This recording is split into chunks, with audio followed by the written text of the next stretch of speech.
The student, came and heard about this incredible brothel ministry we were doing, so she came to shadow me to learn how to do it. It's so much fun, She's from England.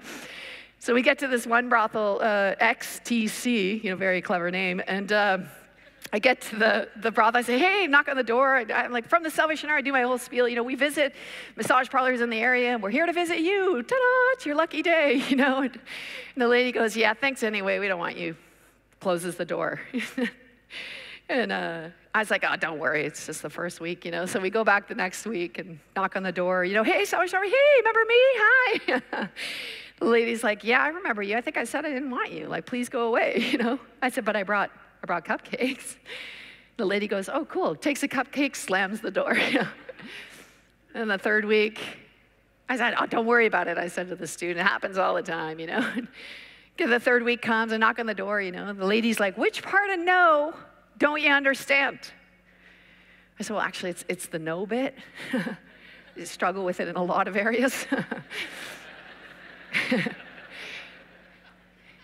See you next week. We get into the car, and the student says, this is quite an incredible ministry you got going on here. I'm so glad I flew all the way from England to see it for myself, And you know what I said? Wait for it. Wait for it, my little Padawan. A struggle we must have. Learning to swim we do together. 4th week, 5th week, 6th week, I kid you not. She was only with me 3 months. I was like, please God. Please God. I don't know what it was, 8, 9, 10 weeks later, after no, please go away, stop it. Okay, fine, I'll take the baked goods. Okay, please go away. Now you're embarrassing me. It's just on and on and on. Finally, we get there. Same two of us, same exact spiel. Nothing has changed except the date expiry on the cupcakes. That's it. Knock on the door. Hey, I was just remember launching into and the exact same manager, exact same owner opens the door and says, thank God you're here. What? His student's like, grr. She said, you gotta come help, you gotta help me right now. Come with me. So we go through this brothel to the back of the room, and in the back room, there's this girl there, and she's crying, she's really distraught, and this owner says, tell them what you told me, tell them what, she goes, I don't know how to say it. She said, just say it like you told it to me. And the girl goes, I need forgiveness, I need healing, I need freedom. Can you help me? I'm like, what?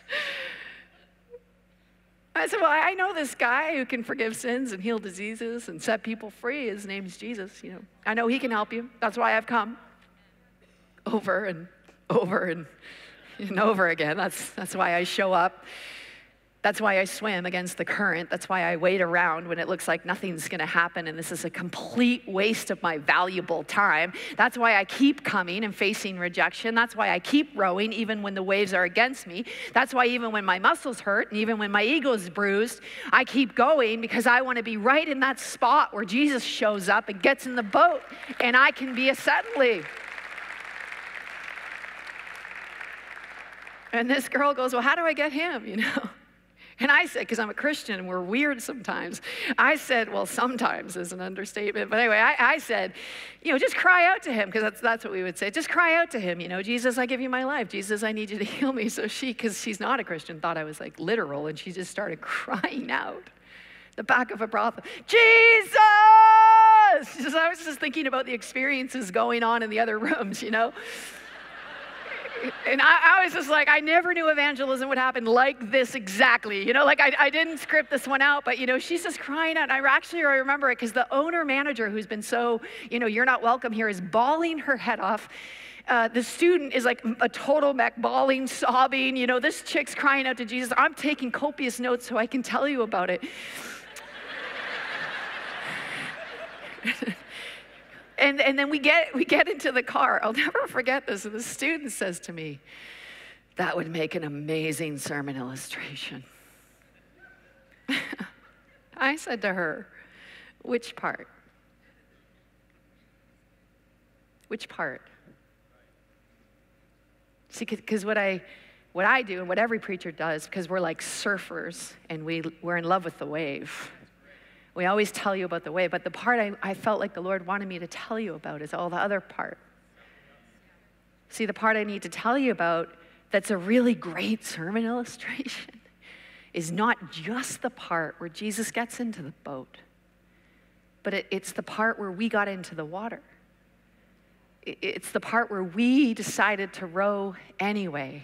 It's the part where we decided, actually, even though we were tired and weary and it looked like nothing was going to happen, and we had actually tried and failed a lot of things before, is a part where we're in a place, in a position where when the wave did come, where Jesus was going to surprise us, we were ready.